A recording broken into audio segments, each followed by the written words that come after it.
Patience is one of those things that I think about from time to time. Its usefulness and its importance. I think it's useful from the standpoint that some things in life do take a long time to mature, you know, to bear fruit, if you will. Seeds you plant sometimes take a long time to sprout and grow. And while it may be true that if the conditions were perfect, that it wouldn't take a long time. Most of us live lives where the conditions aren't perfect. Like maybe you're a business owner, but you lack some of the skills and mindsets to just have your business explode.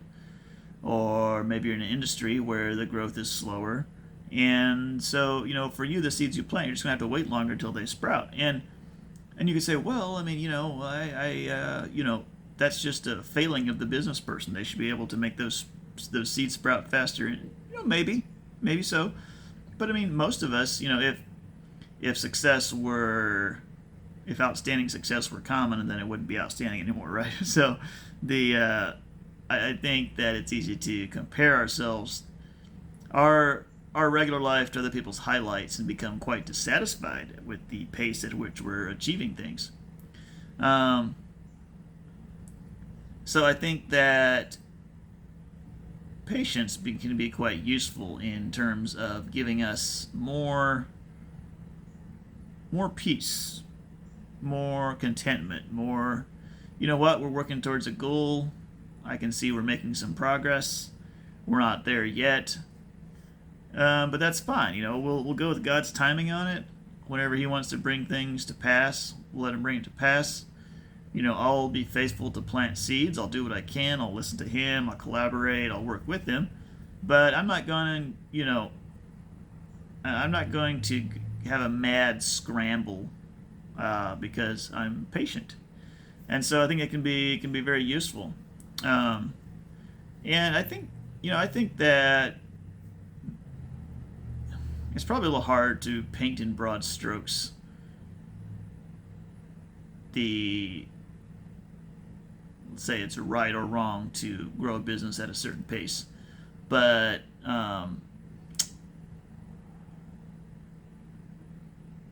I guess one way you could paint in broad strokes is to say, well, if you're trying to jump ahead of God, that's a bad idea. If you're lagging behind God, that's also a bad idea. So that would be the way you could paint in broad strokes. I will say there's probably quite a bit of leeway for different styles.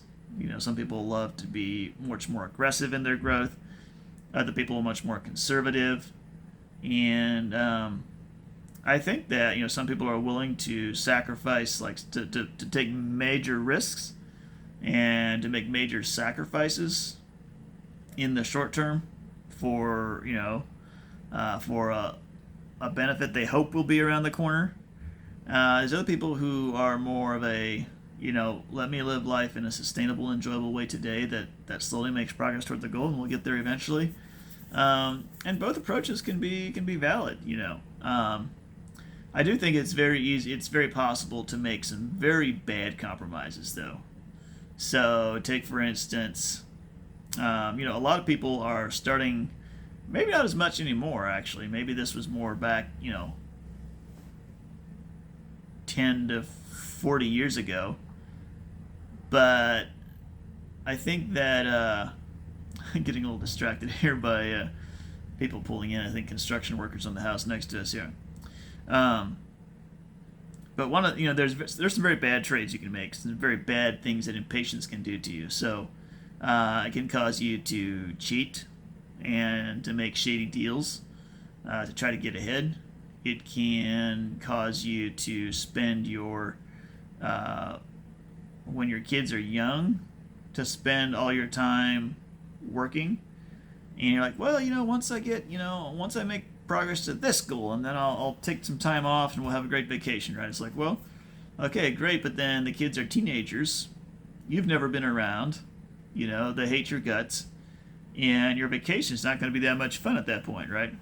And, you can never go back and get those younger years back with them. So, there's some very bad trades that impatience can lead you to make. And so I think for me, I think the biggest thing is just the sort of the mental health component of it. Well, okay, obedience to God is number one, I would say, but um, that's maybe not just exactly tied to patience, but I think the mental health problem, the element of it is big for me, in which it's like, yeah, it's really nice if it's just so much better to be at peace with and like accept where you're at, even if you don't like where you're at, and be like, okay, what am I going to do differently to produce better results in the future? What can I change today? But I'm not going to be in a state of stress about it. I'm not going to have a lot of angst and anger and frustration. I'm not going to be Moses in the wilderness, hitting the rock several times. Like, I'm gonna be fine, be cool, because I'm patient. Good things are gonna come, and when they do, I'm gonna enjoy them, and I'm also gonna enjoy life right now, because this is like the present is the only time you have to experience, really. I mean, you can look forward to the future, and in that way it affects your present. You can look to the past, that also affects your present, but really you only have the present to live in. And if you're going to spend all your time in the present being impatient about the future, you've kind of like you could potentially sabotage your entire life being impatient for the next thing. Seems like kind of a waste, if you ask me.